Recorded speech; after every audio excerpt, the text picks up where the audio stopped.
Da Fresh Morning.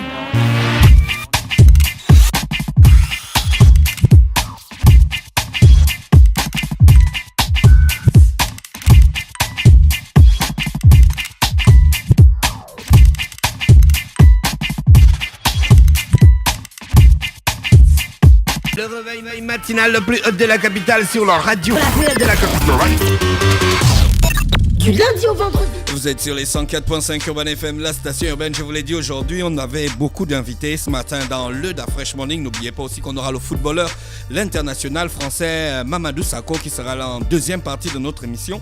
Mais dans le studio, nous avons des présidents de grandes écoles et d'universités qui nous viennent du Maroc. Gina, tu connais le Maroc? Oui, enfin, je dis oui, le Maroc c'est très grand. J'ai fait 3 villes au Maroc. Tu étais où? Marrakech, Casablanca et El Jadida. Je suis allée au Mazagan. Tu n'es pas parti à attends, ça s'appelle Ouarzazate? Non, il y a une place à Marrakech. Tétouane? On joue avec les serpents. Jamel Efna? Si, j'y suis allée. J'ai dansé avec... Il y a des danseurs à la place. Ah ouais. J'ai dansé et puis j'ai mangé. Ils ont beaucoup Quels de street danseurs? food. Si, il y a des danseurs. Ils ont, tu vois, les petits Non, moi, trucs j'ai qu'ils pas mettent vu au les rein. danseurs. Il y avait des danseurs, j'ai dansé avec eux et ils ont beaucoup de street food à la place Jamel Ce qui est Efna et tu peux impressionnant, goûter c'est que- à plein de Ce trucs. qui est impressionnant, c'est que les street food là, ça s'installe et ça se désinstalle le même jour. Voilà. Donc quand tu passes le matin, c'est nickel, c'est propre. Et quand tu passes là, tout le monde veut en fait que tu viennes goûter à sa nourriture et tout ça. J'étais avec Monsieur Chieba, donc... D'accord. Donc dans le studio, on a c'est Monsieur Krouti, hein? Oui. Ah, d'accord. Vous êtes Krouti Younes. Younes, c'est pas un nom gabonais? Tu n'as pas un ami qui s'appelle Younes? Si, Anthony Younes, mais sa mère est... Oui, il est gabonais, Anthony, mais je pense pas que Maman Mambo ait pris ce nom-là. De au l'Institut Gabon. Polytechnique privé de Casablanca au Maroc. Oui, Merci d'accepter notre invitation. Et nous avons monsieur Chaoui, c'est ça? C'est ça, oui. Et vous êtes le directeur de l'école des hautes études biotechnologiques et de santé de Casa. Tout à fait. D'accord. Nous avons aussi monsieur Abdelak Moutoualki. C'est compliqué de lire les noms marocains. Qui est président de SUP-RH, School of Management. C'est ça? Merci de nous recevoir, c'est parfait. D'accord. On aura aussi monsieur Abderrahmane Ben Adel Jalil. Bon, en tout cas, il est spécialiste des questions d'architecture. Il est directeur de l'école d'architecture et des paysages et école de design d'art. Il sera avec nous aussi dans cette émission dans quelques minutes, le temps qu'on termine avec les 3 premiers invités. Alors moi, je vais vous poser une première question. Qu'est-ce qui vous emmène au Gabon? Alors, d'abord, merci de nous recevoir. Ce qui nous amène au Gabon, c'est dans le cadre des relations qu'il y a actuellement entre le Maroc et le Gabon, le co-développement qui se passe. L'enseignement supérieur ne peut pas être à la traîne, ne peut pas être en reste. Nous sommes au Gabon pour informer les ménages, informer les étudiants, les bacheliers, etc., sur les opportunités de poursuite des études au Maroc, de l'enseignement supérieur, et les orienter donc sur les filières qui existent pour pouvoir faire un choix judicieux à la veille du baccalauréat. C'est pour bientôt le baccalauréat. Donc voilà ce qui nous amène. C'est une mission que nous avons faite, que nous avons préparée depuis longtemps pour être au service des étudiants, des jeunes Gabonais. D'accord, mais il y a déjà des étudiants gabonais au Maroc depuis des années. Il y en a beaucoup dans notre réseau, dans nos établissements. Nous avons beaucoup d'étudiants gabonais. Comme je le disais hier à des proviseurs de lycée, les étudiants gabonais ont une caractéristique, hein, je vous le confirme, ils sont bien éduqués, ils ont un bon niveau et on peut faire beaucoup de choses avec eux. Nous avons des étudiants gabonais qui ont terminé leurs études chez nous, dans notre réseau. Il y en a même qui ont fait, dans le cadre des partenariats que nous avons avec des établissements d'enseignement supérieur en France, au Canada, qui ont fait des études au Maroc et ils ont été parachever leur cursus en France et au Canada. Et ma foi, les échos que nous en avons sont des échos très positifs. Et c'est pour ça que nous sommes là. Est-ce que les écoles marocaines ont quelque chose à envier des écoles occidentales? Je pense pas. Je pense que ça se joue, vous savez, les compétences métiers, quelles qu'elles soient, dans n'importe quel pays, sont les mêmes. Quand vous enseignez la comptabilité au Gabon, au Maroc ou en Chine ou en France, le métier est pratiquement le même. La nuance qui existe, c'est au niveau de la construction de l'homme, au niveau des compétences, enfin, je veux dire du développement personnel. Et aujourd'hui, les écoles au Maroc se sont mises depuis un certain temps à cet aspect qui est important, au développement personnel de l'homme. Parce qu'au-delà de la personne compétente, on doit former le manager capable de mener des équipes, etc. Donc, je crois que, en tous les cas, notre réseau constitué des écoles que vous avez citées est un réseau qui travaille dur sur cet axe-là. Et voilà, nous pensons avoir beaucoup d'atouts à offrir aux jeunes Gabonais. Justement, vous avez un petit peu abordé la question que je m'apprêtais à poser. Habituellement, lorsque les universités étrangères viennent au Gabon, les présidents ou les responsables de ces universités viennent en solitaire. On a une seule école qui vient et qui fait la promo. Aujourd'hui, vous êtes 4 et vous parlez d'un réseau. Est-ce que vous pouvez nous présenter un petit peu votre réseau et nous dire exactement ce qu'il apporte, quelle est la plus-value en fait d'avoir un réseau et de fonctionner en groupe? Absolument. Que de fonctionner merci de poser solo. cette question parce qu'elle est importante. Ça me permet de vous présenter mes collègues. Alors, le réseau Casatec est un réseau constitué de 4 pôles. C'est un réseau d'écoles qui fonctionne en cohérence, mais avec chacune des écoles des écoles d'enseignement supérieur privé a ses propres caractéristiques. Je commencerai d'abord par l'école des hautes études en biotechnologie, donc une école qui est spécialisée dans les métiers de l'industrie pharmaceutique, de l'agroalimentaire, du laboratoire, qui est représenté par son président, M. Chaoui, qui est à ma droite. Ensuite, M. Moumen Ben Abdeljelil, il est le président de l'école d'architecture de Casablanca, qui est une très grande école qui a une renommée au niveau national, l'école et qui est spécialisée dans les métiers de l'architecture, donc du bâtiment, mais également l'aménagement de l'espace urbain, dans les métiers du design et les métiers de l'aménagement d'intérieur. Voilà, donc il définira lui-même les spécialités qui sont chez lui. Ensuite, l'école polytechnique, l'Institut polytechnique de Casablanca, qui est une école d'ingénierie dans les métiers de l'électricité, de la mécanique, etc., représentée ici par son directeur général, M. Younes. Voilà, c'est le réseau, c'est la mise en commun en cohérence et en commun d'un certain nombre d'opportunités pour les jeunes et d'espaces pour évoluer. Monsieur Chaoui, est-ce que vos étudiants sont dans le marché du Maroc en activité? Oui, tout à fait. Alors, notre établissement EHEB, École des hautes études de biotechnologie et de santé, existe depuis déjà 22 ans. Nous allons faire notre 22e année universitaire l'année prochaine. Donc, c'est un établissement qui a fait ses preuves sur le marché du travail, Casablanca. Et pour ne rien vous cacher, l'année dernière, en 2017, nous avons fait du 100% d'insertion de nos lauréats marocains au niveau de Casablanca. Il y a même des étudiants étrangers qui travaillent au sein d'entreprises marocaines et qui ont fait leurs études chez nous. Donc voilà, vous avez évoqué un point très important. Et là, ce que je veux dire, c'est que les établissements qui sont représentés aussi, il y a cette dimension de l'adéquation formation-emploi. C'est-à-dire que nous cherchons, et c'est très important pour nous, lorsqu'on propose des formations, que ces jeunes puissent, après leur formation, trouver du travail. Et donc, il y a cet axe-là qui est très important. Donc, effectivement, il y a cette orientation métier pour permettre à quelqu'un de maîtriser un contenu de formation et pour qu'il puisse par la suite, bien évidemment, avoir une compétence qui est valable sur le marché de travail. Et donc, ça, on travaille dessus énormément. Et vous faites la biotechnologie. Est-ce que l'État vous consulte pour des questions scientifiques? On sait que vous êtes un pays où l'agriculture s'est développée. Tout à fait. Est-ce que l'État vous consulte pour ces questions-là? Alors, l'État marocain, bien sûr, a plusieurs intervenants et, dans ces domaines-là. Et donc, bien évidemment, il se pose beaucoup de questions, il y a beaucoup de développement. Ce que je veux dire par là, l'agriculture et l'agroalimentaire au Maroc, c'est quelque chose qui se développe beaucoup. Il y a beaucoup d'entreprises bien installées. Et bien évidemment, il y a un grand besoin. Et je pense que c'est la même chose au Gabon. Il y a beaucoup de choses à faire bien au Gabon sûr. au niveau de ce domaine-là. Et c'est pour cela qu'on encourage les étudiants à aller dans des filières.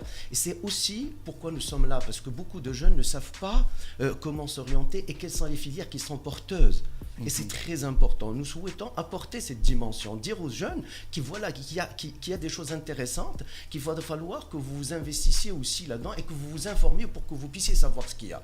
Et c'est aussi notre rôle aujourd'hui, pour dire aux jeunes, il y a des choses intéressantes, formez-vous dans ces domaines-là. Voilà. D'accord. Donc, je comprends que l'agriculture au Maroc, on le sait, très développée. Au Gabon, on est en train de développer l'agriculture. On n'a pas encore le niveau du Maroc. Est-ce que dans vos cursus, en fait, vous prenez en compte ce type de paramètres, de sorte que quand un étudiant gabonais sort du Maroc, il puisse être,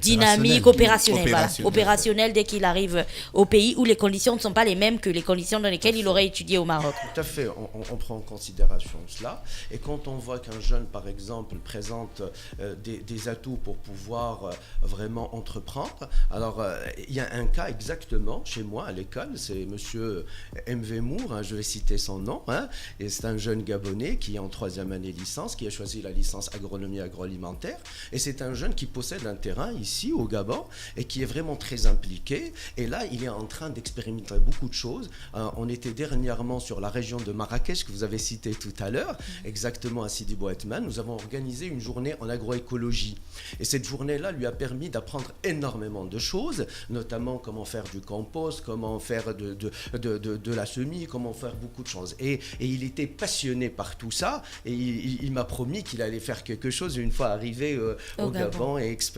aussi sa terre et commencer à travailler.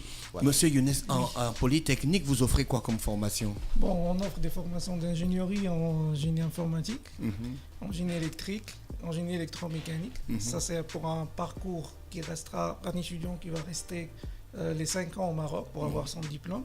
Mais on offre plus pour des étudiants qui veulent faire un transfert au Canada, c'est-à-dire passer chez nous juste 3 ans et après aller vers l'Université du Québec en Abitibi-Témiscamingue, terminer son cursus là-bas, ou partir à Polytechnique de Montréal et terminer là-bas, ce qui ouvre donc la porte à d'autres filières qui sont la génie mécanique. Donc vous êtes un pont entre le Maroc et le Canada. Il n'y a pas la ressource pour faire tout le cursus au Maroc? Non, il y a la ressource. On fait la formation en génie informatique, en génie électrique, en génie électromécanique totalement au Maroc. Mais l'étudiant a le choix, il est libre. Il peut terminer au Maroc, mais s'il veut faire par exemple le génie minier, il vient chez nous, il fait les 2 ans, 3 ans chez nous, après il part au Canada et il termine là-bas. Parce que le génie minier, par exemple, c'est un domaine qui est très développé au Canada. Donc le Canada, il y a beaucoup de mines là-bas, donc les mines d'or et ainsi de suite. Donc ce qui fait qu'ils ont beaucoup d'expertise à ce niveau-là. Et nous, on profite de ça donc, pour ramener cette expertise donc, au Maroc et en Afrique, partout.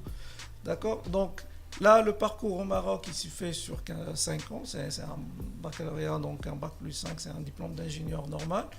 Donc maintenant, les domaines qui sont demandés, je rejoins mes collègues, c'est plutôt le génie informatique. Les gens me demandent beaucoup. Donc ça, c'est au Maroc. Mais en Afrique, ce qui est demandé, c'est le génie électrique. Pourquoi le génie électrique? C'est le problème d'énergie. Donc dans le génie électrique, on s'intéresse à la production d'énergie électrique, on s'intéresse au transport d'énergie électrique. Il y a les énergies renouvelables dedans? Voilà, il y a les énergies renouvelables. Quand j'ai parlé des productions de l'énergie électrique, la production, elle peut se faire par différentes voies, parmi lesquelles il y a les énergies renouvelables. Et au Maroc, maintenant, on est à peu près les leaders en Afrique en énergie renouvelable. Donc, ce qui permet aux étudiants de faire de bons stages là-bas. C'est-à-dire il y a les stations Nord 1, Nord 2, et on installe beaucoup de stations donc, à ce niveau-là. Donc, à Ouarzazate, je reviens toujours à ta vie. Tout à l'heure. D'accord. Donc, ce qui fait que nous aussi, comme étant un groupe, on propose aux étudiants donc, une belle insertion dans le marché d'emploi. Pourquoi? Parce qu'on adapte notre programme vers la virée du domaine d'emploi. C'est-à-dire qu'à chaque fois, nos programmes sont dynamiques. Voilà, on ne peut pas figer un programme et l'impliquer et l'économie a changé. D'accord? Donc, on essaie d'adapter donc, suivant les demandes en emploi. Donc, ce qui fait que c'est ça notre force, si on veut dire. C'est d'être dynamique et d'être à l'écoute des entreprises et des demandeurs d'emploi, en fin de compte. Votre université, il a combien d'années d'existence? On a commencé en 2001. Donc, En 2018, 17 ans, voilà. Et on a transféré au Canada à peu près 300 étudiants qui sont restés au Canada, donc ils travaillent maintenant au Canada. Au Maroc, on a aussi à peu près 200 étudiants, 200 lauréats, ils sont tous en insertion, donc ils ont trouvé du travail. Après 6 mois donc, d'être diplômés, ils trouvent du travail. D'accord, pendant qu'on va installer M. Abdelmounen, M. Abdelak, parlez-nous un peu de la vie estudiantine au Maroc. Est-ce que c'est facile pour les étudiants gabonais? Permettez-moi d'abord de présenter mon école, puisque je n'ai pas eu l'occasion de présenter mes amis, mes collègues par courtoisie. Alors, je suis le président de RH School of Management de Casablanca. Et c'est une école qui est dédiée au métier du management. Et nous avons des filières dans le management des ressources humaines, dans le management stratégique des entreprises, les finances, le développement durable, le marketing, donc les filières qui relèvent des métiers support. Aujourd'hui, aucune entreprise ne peut valablement être orientée et dirigée si les managers dans les métiers support ne sont pas bien formés. Ce sont eux qui constituent le noyau dur, l'ossature, la colonne vertébrale de la gestion de l'entreprise. Et donc, nous formons à ces métiers-là.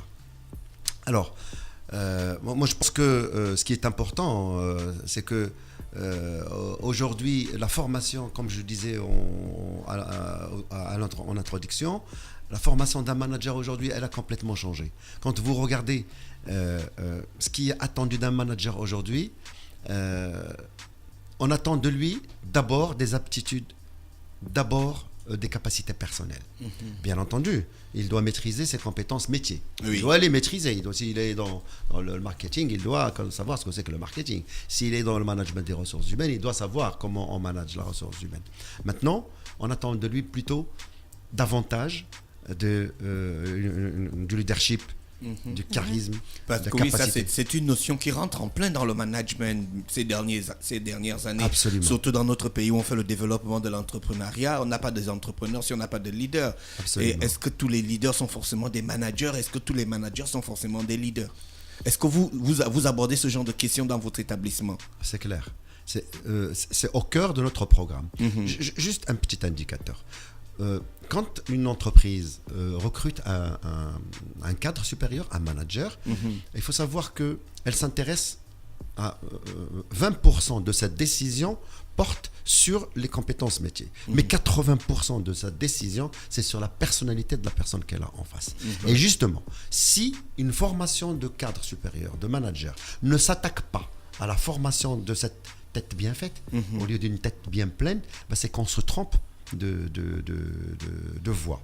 Si vous formez quelqu'un qui a une tête bien pleine, il sera un exécutant. Il sera éternellement il n'évoluera pas. D'accord. Donc voilà, au cœur de notre programme figure tout ça. Alors vous allez me dire, mais comment vous faites? Ça c'est intéressant. Oui. Comment vous faites?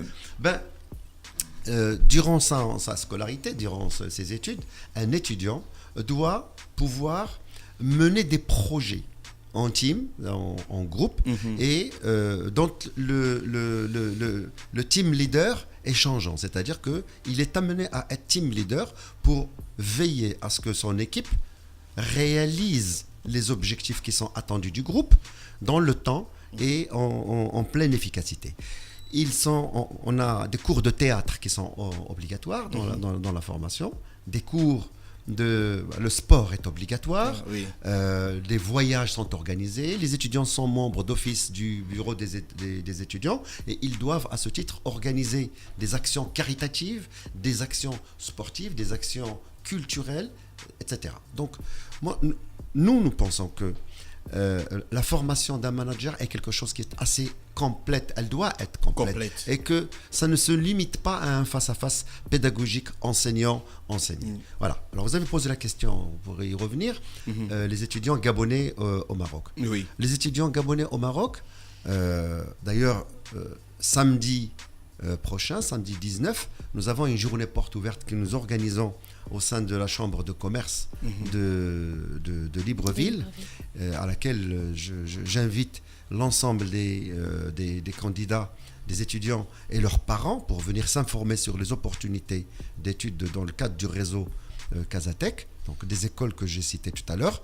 Et nous aurons des étudiants gabonais, soit lauréats, soit des étudiants gabonais qui sont encore dans nos écoles et qui pourront apporter une réponse convaincante à cette question-là. D'accord. Comment ils se sentent. Voilà. Monsieur Abdelmounen, bonjour, merci d'avoir accepté notre invitation. Bonjour de nous donner cette opportunité de présenter nos filières de formation. Vous particulièrement, vous faites l'architecture et le paysage. C'est ça le directeur général directeur de l'école d'architecture, le paysage et design. Est-ce que vous participez au design du Maroc? Bien sûr. Ah, parce que Casa, c'est designer. Tout à fait. Et Marrakech aussi. Tout à fait. Sauf que le stade est en pleine ville. Le stade de Casa. Le stade de Casa est une il va création changer. qui date déjà de quelques décennies. Et donc quand ça chauffe là-bas... Le coup est parti, il est difficile de placer un stade aujourd'hui, mais je pense que c'est une chose qui est corrigée aujourd'hui. Tous les stades sont implantés en périphérie, ce qui est beaucoup plus pratique du point de vue mobilité, du point de vue communication. Donc ça c'est une question qui est... une erreur commise une fois, mais je ne pense pas que ça se reproduira. Il faut dire que Casa se développe très vite. Ce qui est aujourd'hui en périphérie, dans quelques années, va être une centralité aussi de Casablanca. Ouais, ça c'est vrai. C'est Votre vrai, école a combien d'années d'existence? Trentaine d'années pour le... Alors, les écoles, il y a 3 écoles, à Casa, Rabat. Je résumerai ça autour du concept de design, que ce soit du design urbain, du design d'espace ou du design graphique ou digital, tel que cela s'enseigne dans les écoles de design. Donc, 2 types d'établissements, des établissements design qui font de l'architecture d'intérieur, du design graphique et du design d'objets, et puis l'école d'architecture qui est à Casablanca, qui est la seule école d'architecture de Casa d'ailleurs, et qui, elle, plutôt c'est dans l'urbanisme, l'investissement dans l'urbanisme, le design urbain et l'architecture, la construction de manière générale. Alors, trentaine d'années d'existence, pas mal, quelques dizaines de promotions qui sont sorties sur le marché et donc quelques centaines, 500, 600 diplômés actuellement sur le marché en design uniquement. Waouh. Est-ce que vous aviez déjà reçu, la question peut paraître bête, en 30 ans c'est clair que oui, quelle est votre relation avec des étudiants gabonais? Parce que je suis sûre que vous en avez déjà reçu. Alors avec Gabonais, malheureusement on n'a pas eu de l'opportunité d'en recevoir beaucoup, on en a quelques-uns actuellement, mais j'ai une très agréable surprise d'avoir eu un étudiant de la Côte d'Ivoire qui est rentré chez lui, qui a été directeur d'une station de radio d'ailleurs, et qui l'a dirigé pendant pas mal d'années. Maintenant, il est installé à son compte. D'accord, on a parlé des écoles et des différentes offres de formation que vous aviez dans les écoles, mais on n'a pas abordé le côté financier. Est-ce qu'il y a des bourses disponibles dans vos écoles? Est-ce que les moyens ou les méthodes de paiement sont flexibles ou il faut tout payer du coup? Comment on organise toute cette partie? Pour les sources de financement, il y a 2 sources de financement. Il y a évidemment le financement personnel, les gens qui payent pour leurs études, par le biais de leurs parents évidemment. Et puis il y a le financement à travers les administrations, soit marocaines, soit gabonaises, qui octroient des bourses aux plus méritants. Je crois que c'est à partir d'une note de 12 au Gabon qu'on peut prétendre à l'obtention d'une bourse et éventuellement l'obtenir. Mais évidemment, ce nombre de bourses est limité et réservé aux plus méritants. L'autre source, en ce qui nous concerne, nous, au sein de l'établissement, nous avons un certain nombre de bourses aux méritants, aux nécessiteux, qui sont octroyées chaque année. Nous sommes autour de 15 à 20% de boursiers, soit une bourse partielle, soit bourse totale, et puis des bourses d'excellence que nous réservons aux gens qui ont des résultats particulièrement brillants, mais à partir de la 4e année, à partir de la première année de master. D'accord. Et les méthodes de paiement? Les méthodes de paiement, bien sûr, peuvent s'adapter selon les possibilités, selon les difficultés, les besoins ou les problèmes qui peuvent se poser, mais c'est sur étude de dossier. D'accord. Est-ce que votre université a un campus pour les étudiants, puisque vous en avez 3? Alors, la politique actuelle du Maroc est d'implanter des cités universitaires qui soient ouvertes et qui soient un petit peu dispersées à travers la ville. Pour permettre aux différents étudiants des différentes écoles de pouvoir trouver un logement facilement et à proximité de leur... Alors, à proximité de des différentes écoles, vous allez trouver à un quart d'heure, 20 minutes, une cité, des logements pour des étudiants. D'accord. Ce qui est important, c'est que... À part cela, il y a énormément d'étudiants, par exemple, chez moi à l'école d'architecture, qui louent des appartements. On a beaucoup d'ouvriers travaillant à l'étranger, qui laissent des appartements fermés et qui sont heureux de trouver des étudiants qui les occupent pendant les 9 mois d'année et qui sont à des prix très abordables, très intéressants. D'accord. Ce qu'il faut savoir, c'est qu'aujourd'hui, effectivement, on s'est rendu compte que l'hébergement des étudiants, c'est un métier à part. Alors, une école qui a son propre campus et son internat, des fois, c'est un mélange des métiers et la chose n'est pas bien faite. Ouais, et donc, c'est clair que c'est pas bien fait. C'est pas bien fait. Alors, quand vous voyez par exemple quelques campus universitaires dans le monde, vous voyez bien que les fameux internats ou campus d'hébergement, j'allais dire, il y a une différence de gestion entre l'école ou l'université et le campus. Aujourd'hui, au Maroc, il y a un réseau développé par l'État, un réseau de résidences privatisé, dans lequel les conditions d'hébergement, de sécurité, d'études sont excellentes. Et maintenant, il y en a de plus en plus au centre-ville. Et ce qui permet aux écoles de se libérer de cette condition. C'est-à-dire que les jeunes, nous avons des conventions avec ces résidences, et nous réservons des chambres dans ces résidences pour les étudiants étrangers qui viennent faire leurs études. On leur réserve des chambres dans ces résidences et bien entendu nous sommes très satisfaits puisque les conditions de sécurité sont très importantes. En fait, la question du logement se pose de manière aiguë la première année. Quand on a un étudiant, un enfant qui va dans un pays étranger, effectivement, on a envie d'avoir un maximum de garanties de sécurité pour cela. Mais les étudiants eux-mêmes, même quand ils sont dans ce genre de résidence, au bout de quelques années, préfèrent aller s'installer avec deux copains et avoir une autonomie, une indépendance qu'ils n'ont pas toujours dans la résidence. D'accord. Donc, c'est une chose qui est assurée. Il y a même un accueil d'ailleurs qui est assuré par chacun de nos établissements. À l'aéroport, l'étudiant est accueilli jusqu'à ce qu'il soit installé de manière définitive. Donc, votre journée porte ouverte, c'est samedi. Samedi. À partir de quelle heure? Alors, de 9h à 16h. D'accord. C'est à la chambre de commerce de Libreville. Et nous y serons présents, bien sûr. Notre réseau, les 4 écoles seront présentes. Vous-même, les présidents, vous serez sur place? Oui, tout à fait. D'accord.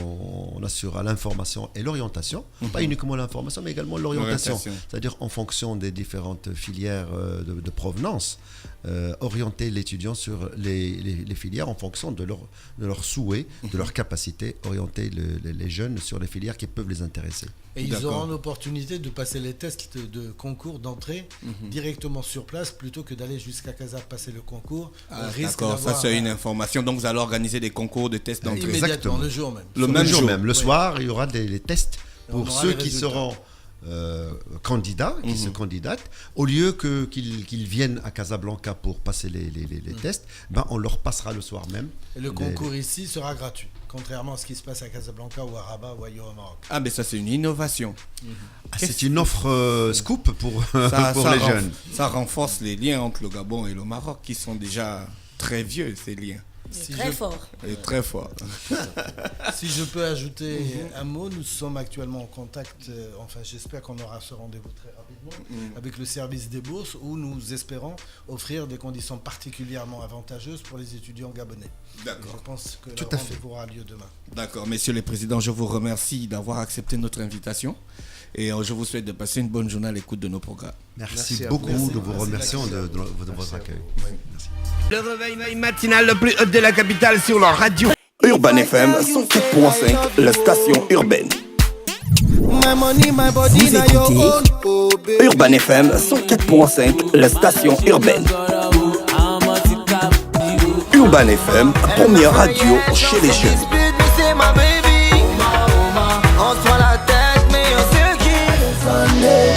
Urban FM, la radio des musiques urbaines. Urban FM 104.5, la station urbaine. Da Fresh Morning.